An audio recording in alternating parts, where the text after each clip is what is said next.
uma parábola conhecida do semeador. Lucas capítulo 8, versículo 4. Diz assim: E ajuntou-se uma grande multidão, e vindo ter com ele gente de todas as cidades, disse por parábolas: Um semeador saiu a semear a sua semente, e quando semeava, caiu alguma junto do caminho, e foi pisada, e as aves do céu a comeram. E outra caiu sobre pedra, e nascida secou-se, pois não tinha umidade. E outra caiu entre espinhos, e crescendo com ela os espinhos o sufocaram. E outra caiu em boa terra, e nascida produziu fruto 100 por 1. Dizendo ele estas coisas, clamava: quem tem ouvidos para ouvir, que ouça. Versículo 11. Esta é, pois, a parábola. A semente é a palavra de Deus. E os que estão junto do caminho, estes são os que ouvem. Depois vem o diabo e tira-lhes do coração a palavra, para que se não salve crendo. E os que estão sobre pedra, estes são os que, ouvindo a palavra, a recebem com alegria. Mas como não têm raiz, apenas creem por algum tempo, e no tempo da tentação se desviam. E aqui caiu entre espinhos, esses são os que ouviram, e indo por diante, são sufocados com os cuidados, e riquezas e deleites da vida, e não dão fruto com perfeição ou perseverança. E aqui caiu em boa terra, esses são os que, ouvindo a palavra, a conservam num coração honesto e bom, e dão fruto com perseverança. É só isto que vamos ler com a bênção de Deus. O que nós vamos pensar nesta manhã, com esta e outras referências que vamos fazer, é sobre a importância da palavra de Deus. Às vezes podemos pensar que este assunto nós já sabemos, conhecemos, inclusive cada um aqui tem, de alguma forma, a Bíblia em suas mãos, em suas casas, como também muitos no mundo têm a Bíblia em suas mãos, em sua casa. Mas nós vamos ver a importância de não somente ter este livro. O segundo passo é ler este livro. E já podemos começar a pergunta: quantos de nós lemos durante a semana este livro? Quantos de nós gastamos, ocupamos o nosso tempo não somente para ler, mas para meditar nesta bendita palavra de Deus? Não somente ler, meditar na palavra de Deus, mas tem um outro passo muito mais importante: é obedecer a palavra de Deus. Esta é a finalidade de Deus ter dado a palavra de Deus para a humanidade, para os descrentes e depois para os crentes. Portanto, nós vamos ter alguns pensamentos sobre o valor da palavra de Deus. Nós podemos começar lá com o Salmo 119. É um salmo com muitos versículos. E aquele salmo é dedicado à palavra de Deus. Quando o salmista escreveu, é claro que ele não tinha toda a Bíblia como nós temos hoje, dividido em 66 livros. Ele tinha o Antigo Testamento, ou parte do Antigo Testamento. Mas mesmo assim, nós vemos já naquele salmo o poder da palavra de Deus. Um dos muitos versículos que existem lá, logo já no início, o salmista está perguntando: como o jovem purificará o seu caminho? Sabem responder? Como o jovem purificará o seu caminho? Note. Observando conforme a sua palavra. Obrigado, irmão. Observando segundo a sua palavra. Mas note esta frase: como o jovem purificará o seu caminho. Isso está no versículo 9. Salmo 119, versículo 9. Portanto, nós vemos que o jovem tem um problema de pureza. Sempre a Bíblia apresenta o problema que nós enfrentamos nas várias fases da nossa vida. Poderia ocupar o nosso tempo e muito tempo tratando desse assunto, mas vamos ser mais objetivos. Então, o jovem, há necessidade dele purificar, ter pureza na sua vida. E o escritor responde, ele mesmo faz a pergunta e ele mesmo responde. Qual é o segredo? Onde é que está o segredo? Ele diz, observando, ou seja, obedecendo a palavra do Senhor. Para nós obedecer a palavra do Senhor, nós precisamos ler a palavra do Senhor e meditar na palavra do Senhor. Este é um princípio, e o jovem tem o dever de ler a palavra do Senhor para que ele possa compreender a sua responsabilidade dele mesmo tomar decisões bíblicas na sua vida, para que ele tenha uma vida pura diante da sociedade impura, diante dos seus amigos, pessoas que estão à sua volta impuras, mas que ele tenha não somente uma convicção da palavra de Deus, mas a palavra de Deus afeta a sua vida diretamente. O salmista diz, lâmpada para os meus pés é a tua palavra e luz para o meu caminho. Note, os pés estão aonde? Bem junto de nós, né? Os pés estão aqui, mas ele fala nos pés e fala no caminho.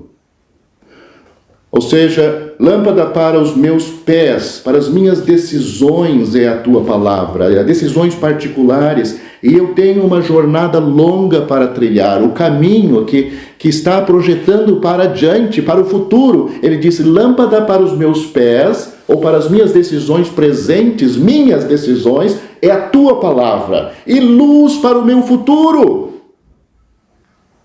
O presente do crente e o futuro do crente está na palavra de Deus. Para concluir o Salmo 119, o salmista diz também, foi bom eu ter sido afligido, para que eu obedecesse a tua palavra. O que o salmista está dizendo? Um dia ele andava desviado. Deus o castigou, o afligiu, deu um chacoalhão nele e mostrou, olha, tu é crente? O que tu está fazendo? Ele diz, foi bom eu ter sido afligido, porque agora eu obedeço a tua palavra. Ele viu, crente rebelde, Deus não deixa impune, não vai deixar para sempre. Ele não vai andar muito longe. E é mau sinal um crente rebelde que nunca tem nenhuma disciplina de Deus. É bem provável, como disse o escritor aos Hebreus, se não tem disciplina, olha, vocês são bastardos, não são filhos. Porque qual filho o pai não corrige? Bem, mas ainda sobre esta palavra, antes de entrarmos em Lucas, o escritor aos Hebreus, ele também fala sobre a palavra de Deus. Ele diz, a palavra de Deus é viva. Ou seja, a palavra de Deus tem vida. Ela não é uma coisa morta. Nós não estamos, quando abrimos a palavra de Deus, quando lemos a palavra de Deus, nós não estamos lendo um jornal, não estamos lendo uma revista, nós não estamos vendo algumas informações que estão acontecendo na atualidade, no passado, ou que vão ainda acontecer no futuro. Nós estamos diante de algo que produz vida. Ela em si é vida, porque esta é a palavra de Deus. Deus, ele é eterno, e ele dá uma palavra que é eterna também. Lembra o que o Senhor Jesus disse? Ele disse, o mundo e as coisas vão passar, mas a minha palavra não vai passar. Porque vem, essa palavra que vem de uma pessoa eterna. E se ele disse uma palavra, se ele é eterno, ele falou palavras eternas. Então ela é viva, mas mais do que isso, ele diz que ela é eficaz. Ou seja, ela ela tem poder nesta palavra que é mais penetrante do que uma espada de 2 gumes, ou seja, 2 fios. Ela disse, e por que ela é mais penetrante? Porque a espada, uma espada, uma faca ou uma adaga, ela pode cortar e dividir a pessoa, o animal, em várias partes, em vários pedaços. Mas ela diz assim, a palavra lá em Hebreus capítulo 4, versículo 12, ela diz por que a palavra de Deus é mais eficaz do que uma espada.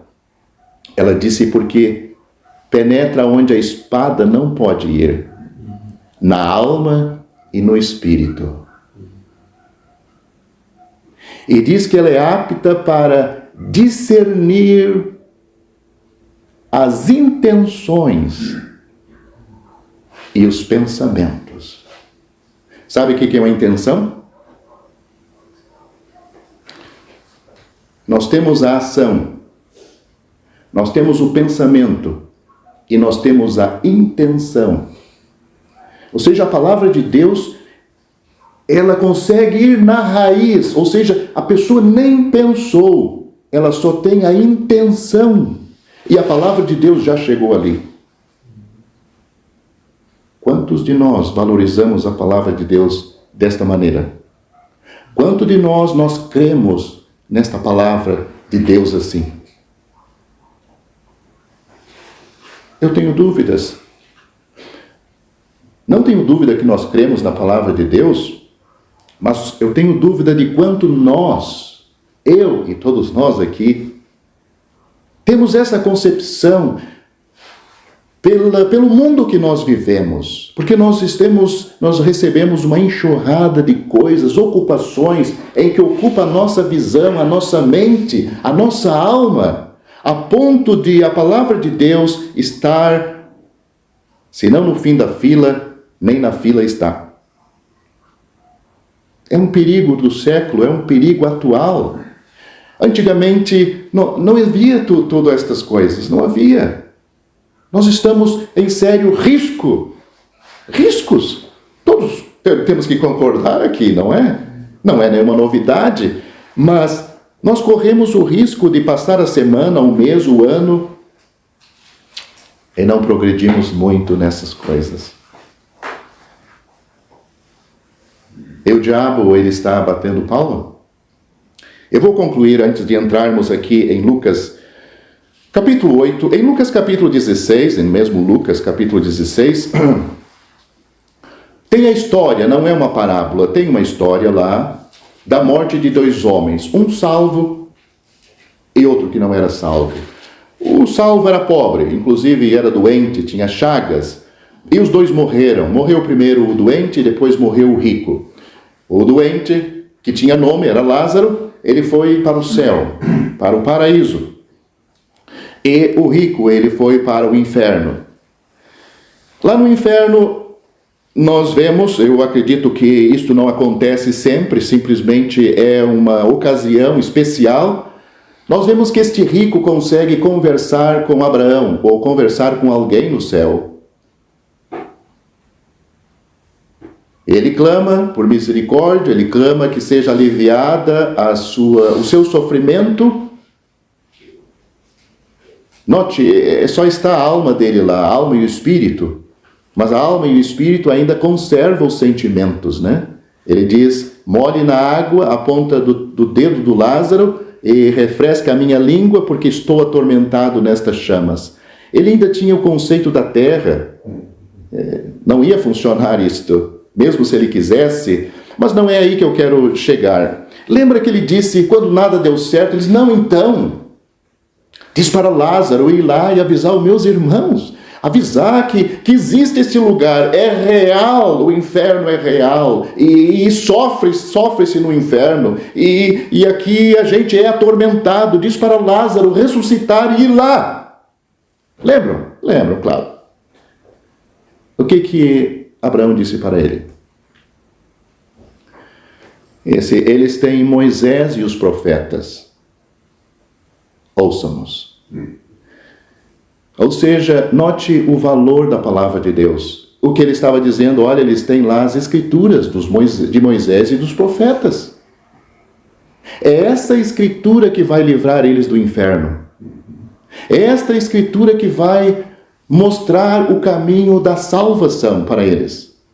Não é a ressurreição de um morto, ir lá falar com ele. Não adianta. Note o poder da palavra de Deus. Nem um milagre extraordinário de alguém ressuscitar e vir falar com alguém aqui não tem tanto poder ou não tem tanta convicção do que a palavra de Deus. Pergunto novamente, quantos de nós aqui durante esta semana aproveitaram a palavra de Deus desta forma? Vamos entrar então nesta Lucas capítulo 8, onde nós temos a parábola do semeador e o grande foco aqui é a palavra de Deus também. O Senhor Jesus compara a palavra de Deus como uma semente. E aquele que anuncia a palavra de Deus como um semeador que está semeando a sua semente. Então, o que nós temos aqui? Nós temos vários tipos de coração. A palavra de Deus é a mesma para todos. Mas o efeito da palavra de Deus é diferente nos corações das pessoas. O primeiro coração é aquele coração endurecido pelo pecado. É endurecido. Ele está endurecido, a palavra de Deus cai ali, descai junto do caminho. É aquela pessoa que se acostumou tanto com o pecado, se afastou já tanto daquela sensibilidade de temor a Deus, que quando a palavra de Deus cai, ela não entra, não penetra, não tem sentido para aquela pessoa. E diz aqui que logo vem o diabo e tira a palavra de Deus, para que esta pessoa não se salve crendo. Note, o diabo, ele sabe que a pessoa é salva pela fé, né? Ele sabe, não é por guardar a lei, guardar os 10 mandamentos, guardar o sábado, fazer boas obras. O diabo não está enganado sobre isso, ele sabe que todo pecador é salvo pela fé na palavra de Deus, que a palavra de Deus fala de Cristo, o Salvador dos pecadores, da grande obra que ele consumou. Ele sabe disto, e ele sabe o quão é importante tirar esta palavra, esta verdade, do coração. E quando cai num coração endurecido, em que a palavra não penetra, não chega, entra pelo ouvido e logo já é retirada. Porque aquela pessoa não medita naquela palavra, não dá lugar para aquela palavra. Ela está tão ocupada com seus pecados e tem prazer nos seus pecados que ela não tem espaço e é uma presa fácil para o diabo tirar aquela palavra. E a pessoa, enfim, não se salva crendo. Lembra que eu falei há pouco? O diabo tem muito interesse que não somente os pecadores não deem lugar para a palavra de Deus, mas também que os crentes não deem lugar para a palavra de Deus, não se ocupem com ela, não medite. Note que a palavra chegou neste coração, é endurecido, e como não tinha muito tempo, não tinha profundidade, o diabo logo vem e tira. Como é que o diabo tira a palavra de Deus? Ocupando, enchendo aquele coração com outras coisas. Então, ele coloca outras coisas e a palavra de Deus tem que sair e não cria raiz. Ele falou também da palavra caindo num coração semelhante a pedras. Mas note, e depois que o Senhor Jesus explicou, ele disse que essas pessoas recebem com alegria. Mesmo sendo pedra, não tendo umidade, recebe com alegria, fica muito feliz e concorda, realmente, esta é a palavra de Deus, esta é a verdade. Até mesmo quando vão em locais, às vezes como os nossos, onde não se explora as pessoas, cobrando dízimo, tirando dinheiro, o ambiente é um ambiente agradável, um ambiente onde só se lê a palavra de Deus, não se ocupa as pessoas com entretenimento, não tem aquela gritaria. As pessoas até concordam com tudo isso, recebem isso com alegria. Mas na realidade elas não querem um compromisso com a palavra de Deus. É muito lindo e bom para eles, mas não para mim, né? Eles seguem, é muito bom, é tudo correto, tudo que eles fazem lá eu já ouvi, talvez os irmãos aqui já ouviram, de pessoas dizerem, não, é excelente, é bom, inclusive indicam outros para ir lá, mas eles não. O que é esse tipo de pessoa? Pessoa que recebe a palavra de Deus com alegria, mas não tem raiz. Nela não tem raiz, ela concorda com tudo, mas ela não pratica com o que concorda. Não há efeito na sua vida da palavra de Deus.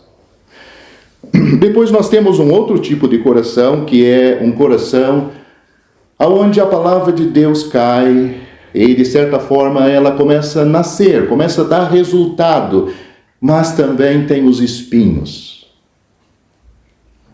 Ou seja, é um coração dividido. Não é um coração honesto, como nós temos o último coração, um coração... diz aqui, ele chega a dizer um coração, boa terra,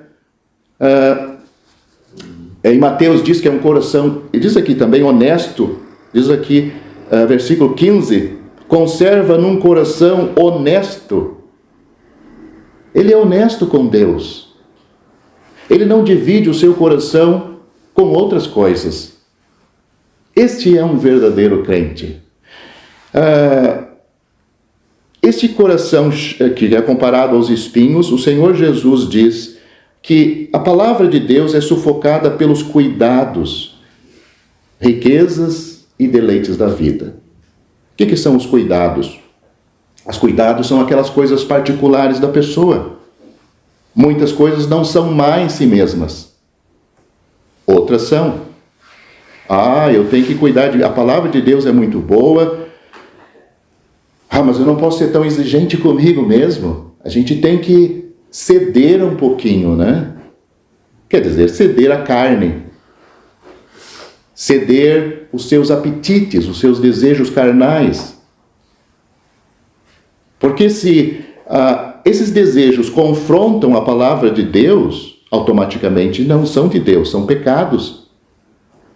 Portanto, os cuidados é aquela coisa excessiva. Por exemplo, trabalhar é honesto, né? Mas a Bíblia condena aqueles que desejam ser ricos e o seu esforço é que eles querem prosperar no mundo, mesmo que tenha que sacrificar as coisas de Deus.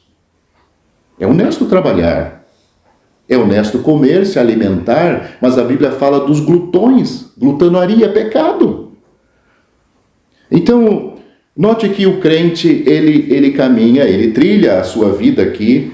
Existe uma linha aonde o que é honesto pode se tornar um problema, um pecado, pode se tornar um empecilho para o seu crescimento espiritual. Ele fala, inclusive ele fala aqui dos cuidados, os cuidados pessoais, a riqueza e os deleites da vida. Estudar é honesto, mas quando aquilo é uma coisa excessiva a ponto de roubar o que é de Deus, os momentos de devocional a Deus, o seu compromisso com Deus, com certeza, diz aqui que a palavra é sufocada. E o que acontece na nossa vida? Pronto. Os efeitos vão começar a aparecer. Nós não vamos ter poder para vencer as tentações da nossa carne, não vamos ter poder para vencer a tentação do mundo e não vamos ter poder para confrontar o diabo. Sabe, o diabo é dito que ele é o acusador dos nossos irmãos. Primeiro, o que ele faz? Ele facilita as coisas no sentido de nos desviar, né? Não tem problema, olha, vai por este caminho. Mas depois, ele diz, olha o que tu fez.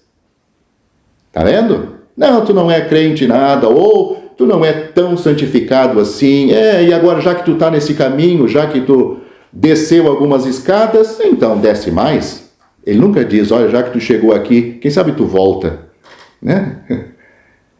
Nós devemos sempre a Deus ir buscando aquele que se desviou, aquele que está longe, mas o diabo não, ele leva um degrau ou dois abaixo, ele diz, não, volta, tá bom até aqui, não, ele diz, não, desce mais. Lembra que Provérbios diz, um abismo chama ou leva a um outro abismo.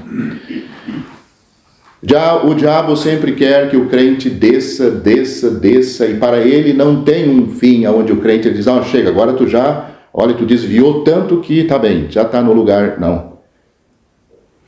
Ele quer que o crente se desvie.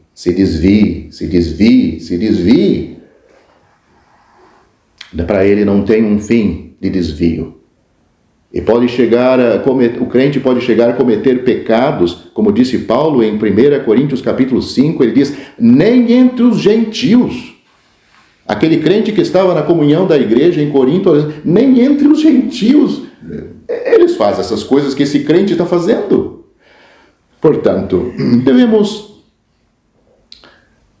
o crente não está abandonado à sua sorte. É o que nós estamos vendo hoje.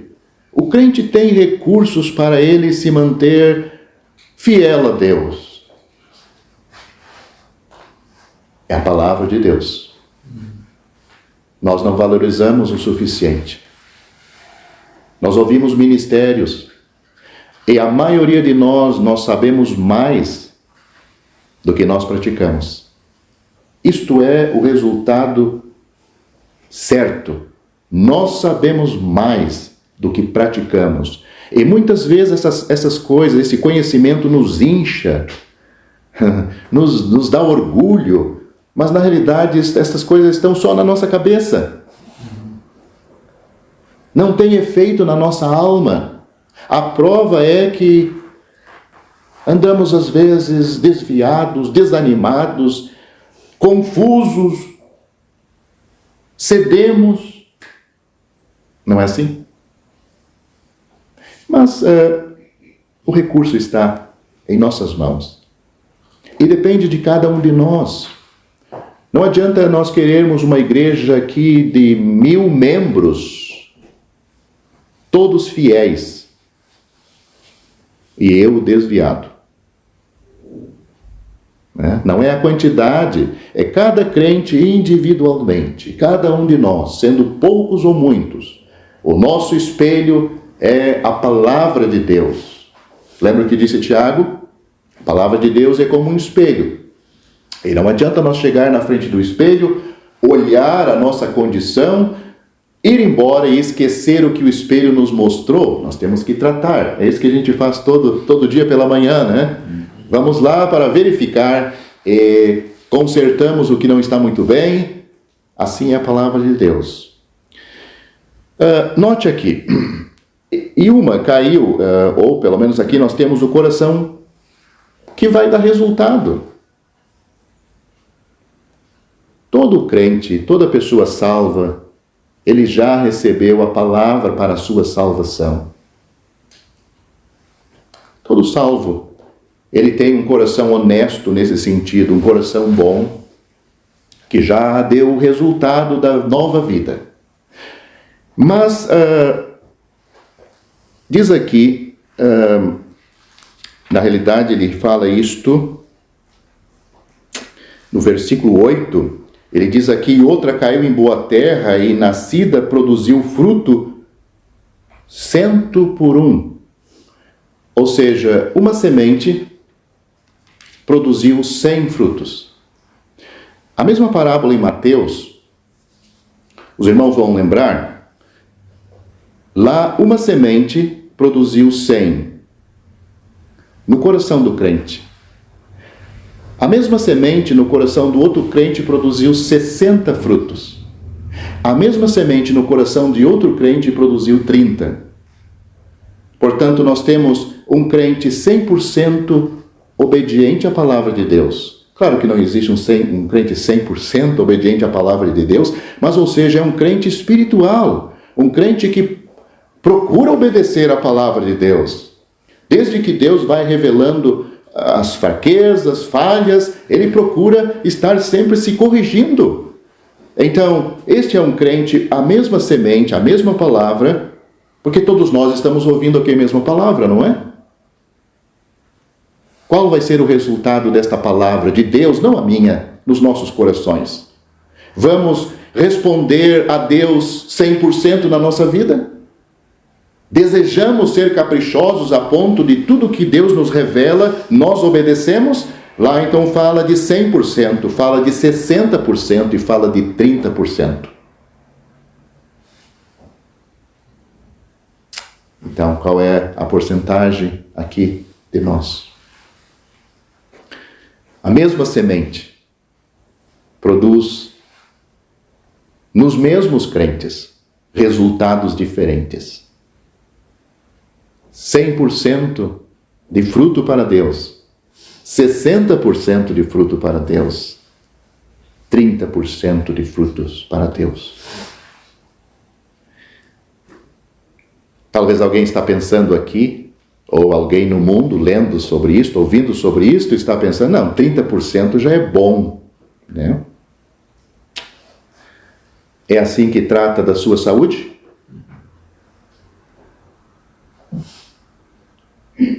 Nós temos 5 dedos em cada mão.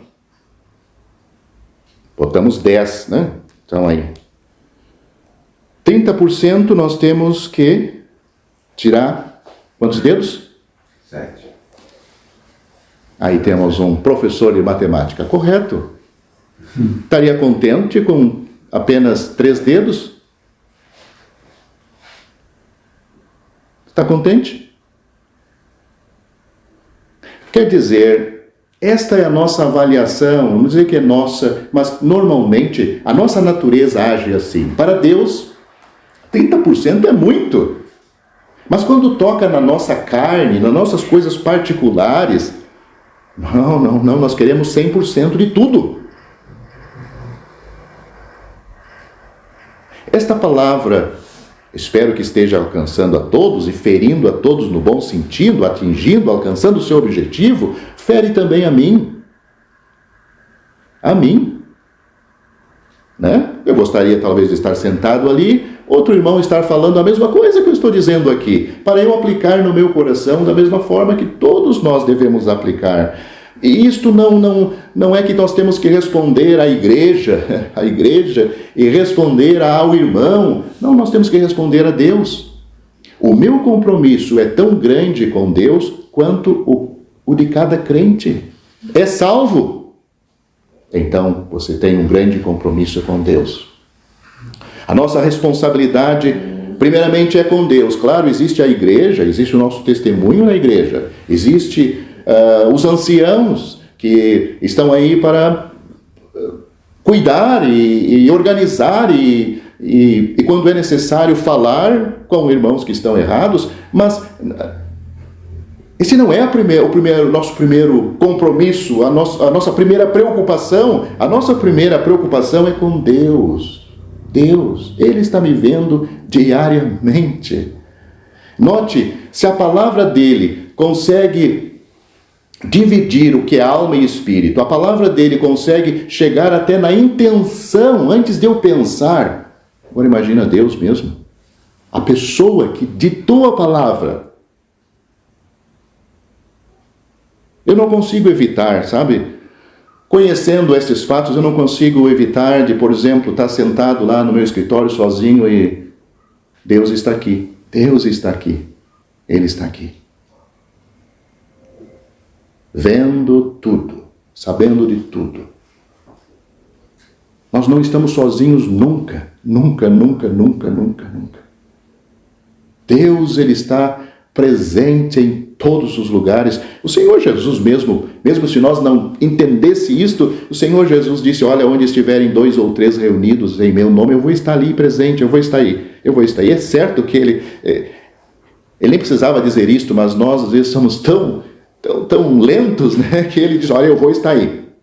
Se ele é Deus, com certeza ele está em todos os lugares, Mas entende, ele está aqui como está lá em Irlanda agora, que estão se reunindo, e países que estão no mesmo horário que o nosso, e daqui a um pouco no Brasil, vão começar a se reunir, e ele vai estar lá também, ao mesmo tempo.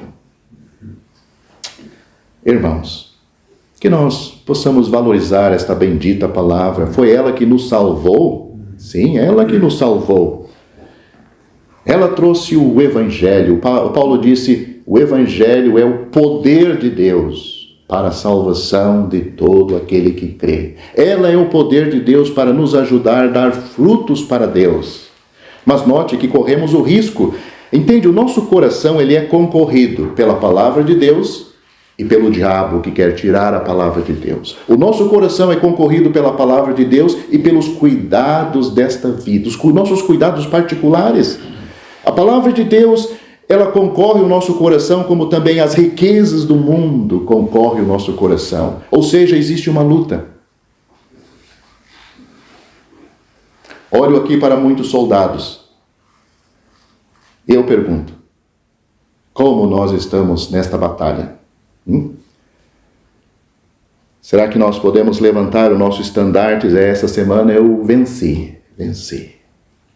Já perdi muitas, mas essa semana eu venci. Digo-lhes a todos aqui, se o Senhor Jesus não voltar hoje, temos mais uma semana.